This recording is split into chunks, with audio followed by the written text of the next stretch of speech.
This is a YMCA cycling test. This is a sub-maximal test. All right. So this is not maximal. We're not going to 100%. This is a sub-maximal cycling test in which we will not go above 85% of estimated max heart rate. So one of the first things that you'll do is, if you look at your data sheet, it has on there, you get your basic information, name, height, their resting blood pressure, resting heart rate. You record all of that. And then you'll also take the seat height. You'll take their seated blood pressure. And so you may have gotten you did their resting blood pressure early on, like when you were doing that initial screening, the initial, when they came in, you did resting measures, informed consent, all of those things. Right? But you also need to do a seated blood pressure. So you need to assess their blood pressure in the position in which they're going to be tested. So we will get a seated blood pressure on the bike, right, before beginning the test. But then you also see 85% of heart rate max. And so all you do, you take their heart rate, their maximal heart rate, which is 220 minus their age. All right, so if you're 20 years old, 220 minus 20 is 200. And you multiply that by 85%. So 200 times 0.85 would be 170 beats per minute. Okay? And so what that tells us is that they do not go above 170 beats per minute. Right? So this is a sub-maximal test. Right? And we're gonna I'm gonna go here in a minute as far as termination criteria. All right? But that's one of them. If they get above 85%, then we terminate the test. All right, so we would stop the test at that point. All right, so 85% sub-maximal assessment. All right, how do we determine the appropriate seat height? Anybody know? If they reach the pedals. All right, if they reach the pedals, sure, okay.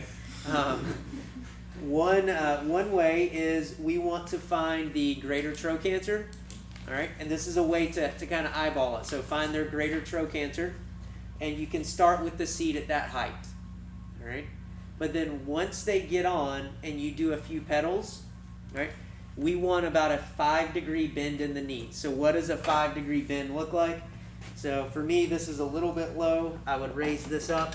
And the way we do that, this screws in and then you pull it out. All right, so raise it up, slide it in, and then screw it in. All right, you want to make sure it's all the way in. You don't want them in the middle of the test, this popping out and the seat goes all the way down and they fracture their spine or something. All right, so you get them on the bike, have them do a few pedals. All right, and so 5 degrees, I could probably actually go up one more. This is slightly greater than 5 degrees. And so if I were to come up a little bit more, it'd be about right there. All right, so, and for you guys on this side, all right, that's about 5 degrees. So it's not fully extended, all right, slight bend in the knee. All right. So that's how we would determine their seat height, is a 5-degree bend in their knee. All right. Everybody good so far? All right. And then we always, anytime we do a test, we want to explain the testing procedures to them. And so that's where right now I'm gonna walk you through anytime we're assessing. So whether it's a step test, whether it is a treadmill test, whether it's push-ups, whether it's flexibility, we always want to explain what the purpose is, and then we want to explain what the testing procedures are. All right.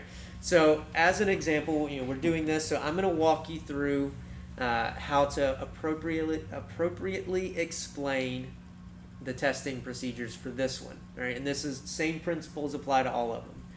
So we start off with the purpose. All right, what is the purpose of this test?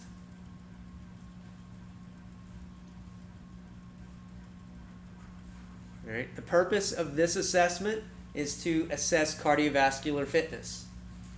Right? And so you want to keep it simple, assessing cardiovascular fitness, which is how well we can bring oxygen in and use it. Right? You don't need to throw out the terms VO2 max or maximal oxygen consumption, right? But keep it as simple as possible. I know Dr. H always talks about when writing say, health education material in a workplace, you keep it at like a 3rd grade reading level, because that's about on average where most Americans are, 3rd and 4th grade reading levels. So we keep it as simple as possible. All right. So this is an assessment of cardiovascular fitness, which is how well we can bring oxygen in and use it. All right. That's all we need to say in terms of the purpose. And then we'll get into the procedures. And so with this test, this is a multi-stage, so it's what we call a graded exercise test. All that means is we are going to gradually increase the intensity. All right. So our first stage is at 0.5 kilograms, and I'll show you how to adjust the bike and everything coming up. So our first stage is at 0.5 kilograms, all right, and it lasts 3 minutes. So every stage in this test is 3 minutes in length.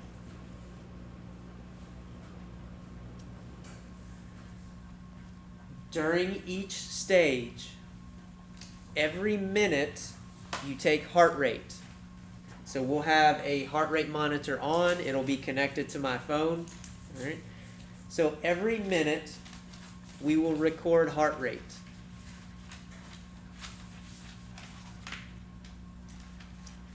All right.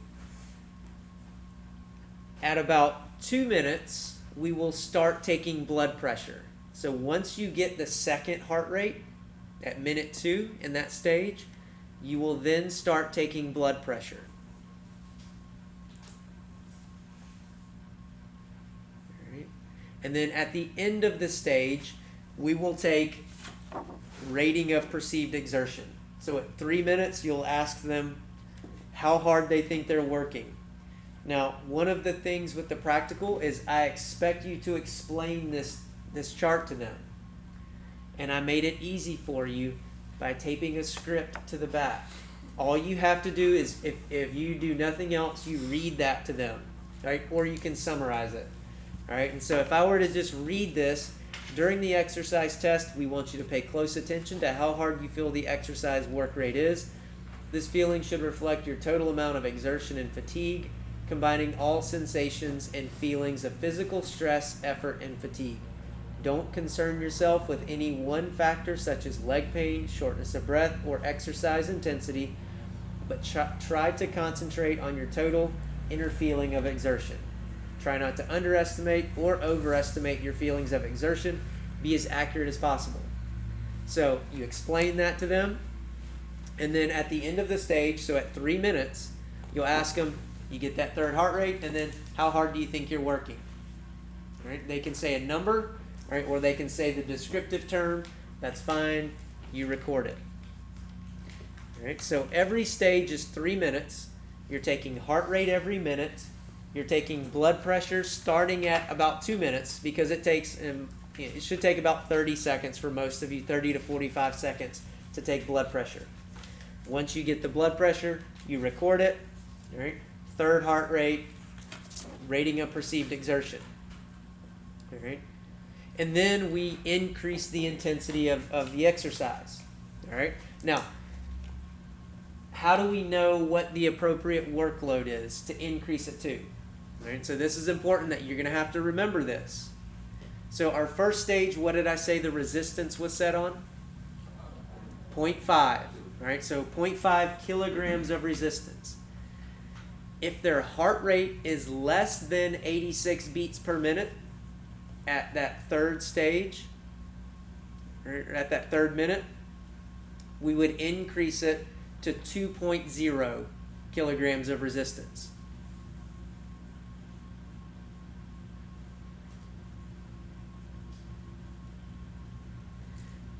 If their heart rate is between 86 and 100 beats per minute, we increase the resistance to 1.5 kilograms.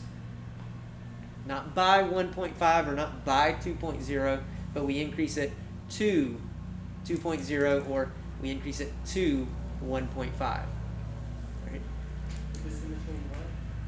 86 and 100, we increase it to 1.5 kilograms of resistance.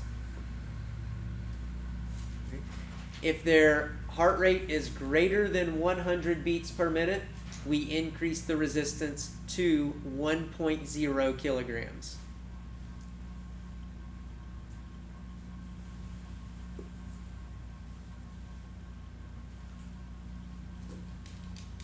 All right.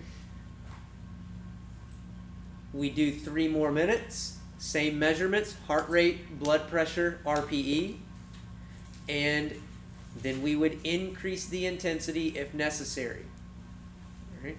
Now, one thing to note, before increasing the intensity of any stage, all right, so before we go from 0.5 to 1.5, all right, they have to be, if you remember, one of the assumptions that I wrote on the board was they have to be at steady state exercise. All right.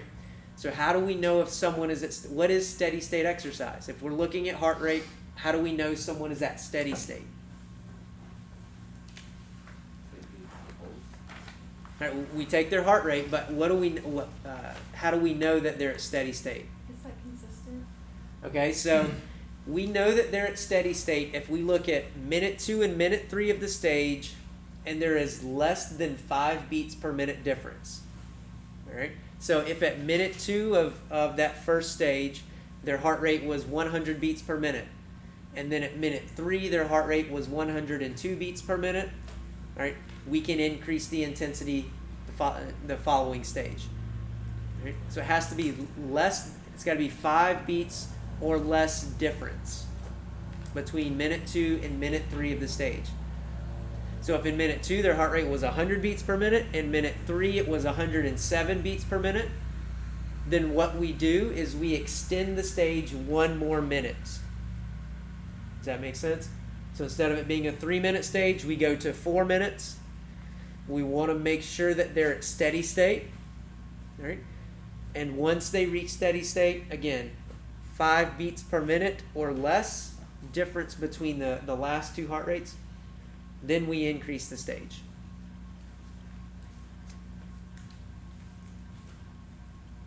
All right, everybody go with that so far? All right. So first stage, their workload was 0.5. Their heart rate at the end of that stage was 88 beats per minute. What's my second stage workload? 1.5 kilograms. All right. At the end of that stage, their heart rate was 112 beats per minute. What's the next stage workload? Well, I didn't tell you, so you shouldn't know. All right. So every stage after, so from the first stage to the second stage, we increase based on what their heart rate was. From every stage following, the increase is by 0.5. So if the first stage is 0.5 kilograms, the second stage, in this instance, their heart rate was 88 beats per minute. The second stage was 1.5 kilograms of resistance. The third stage, we will increase by 0.5, so it goes up to 2.0. Right? And then if we have a fourth stage, then it will go up to 2.5.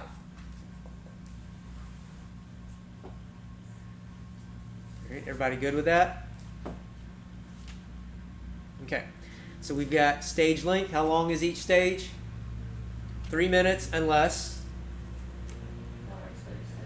they don't reach steady state, then we increase by 1 minute. All right. The initial workload is, for the first stage, is the warm-up, or stage 1, is what? 0.5 kilograms. All right. Their heart rate is less than 86 beats per minute. After stage 1, what do we increase stage 2 to? 2.0. Right? 86 to 100, 1.5. Greater than 100, we go up to 1.0. Everybody good so far? What measurements are we taking every stage? Heart rate every minute. Blood pressure. So it says blood pressure the last half of the stage. All right. I always tell you, this is just for ease. Once you get the second heart rate at minute 2, start blood pressure. You keep the cuff on them, all right, the whole time. So you keep it strapped on them. It's not inflated, but you keep the cuff strapped on them. And so that way, once you get that minute 2 blood pressure, you record it, you can immediately start inflating the cuff. All right. And then at the end of the stage, RPE, which is this right here. Okay? during the test, a couple of things that they have to know. All right? Hands stay on the handlebars the entire time, except for when you're taking their blood pressure. Right? When you are taking their blood pressure, one hand stays on, the hand that you're taking the blood pressure with or on, you brace that. Because if they're grabbing onto the handlebars while you're trying to take blood pressure, what's happening? They're squeezing, they're contracting. Even though they're cycling, they're still going to be squeezing some. And so that's going to cause the blood pressure to jump around. And you're also going to get a lot of outside noise. All right? And so you'll hear the cycling, the pedaling, all right, through the vibrations here. All right? So, hands on the handlebars. They want to stay in an upright position. So you can adjust these handlebars, this twist, all right? And you can move them forward and back depending on what's most comfortable for that person. And you can slide them up and down, all right, and break it. All right. That needs to be screwed in. All right. That should actually come down just a little. Should be good for most people right there. All right. So upright position, hands on the handlebars. And they pedal at 50 revolutions per minute the entire test. Right. And you'll notice once they start pedaling, this little screen comes on and the RPMs are on there. So they need to stay at 50 RPMs. We're okay between 48 and 52. All right, but they need to try and stay as close to 50 RPMs as possible. All right, so that's a constant.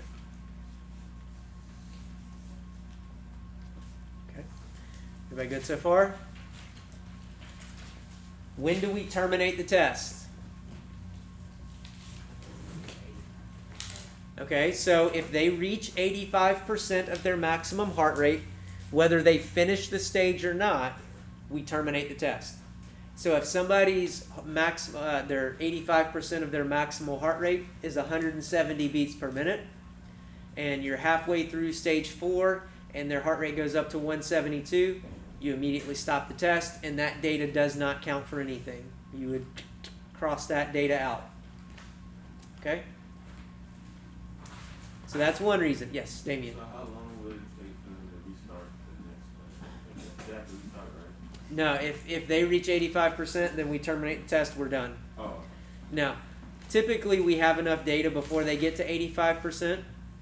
So one termination criteria is they reach 85%. The most common termination criteria is that you have two heart rates above 110, all right, so between 110 and 85% of their maximal heart rate. All right. So you have two stages where the ending heart rate in that stage is between 110 and 170, or between 110 and 85%. All right, so if at the end of stage 2, their heart rate was 124 beats per minute. At the end of stage 3, their heart rate was 148 beats per minute. You can terminate the test. All right? They don't have to get to 85%. It's only at the end of stages? It's only at the end of stages. That's the data that we're looking at when we graph, when we plot, is the ending heart rate of that stage. All right? So you're going to have 3 heart rates for each stage. You're only looking at the last heart rate. All right? Does that make sense? And you'll see this as we work through it a little bit more. All right, so they reach 85%.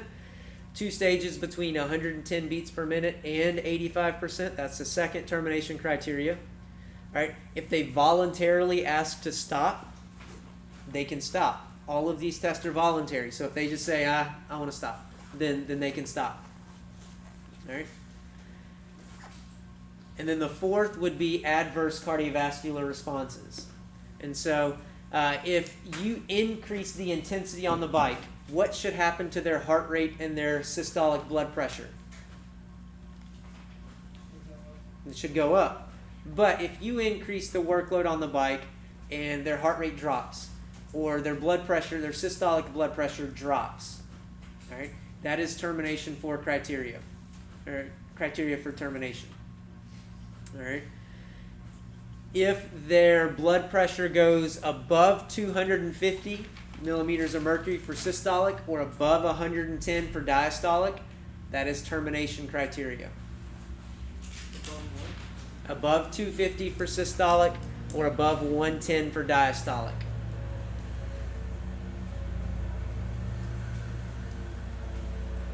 Who's that one? I'm sorry. Above 250 for systolic or above 110 for diastolic.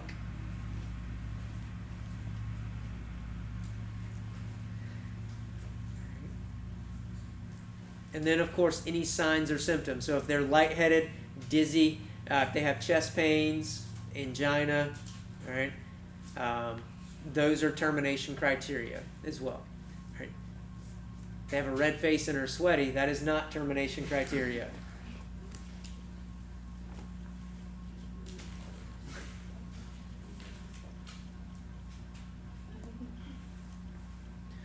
All right, everybody good so far? So that's a kind of an overview there.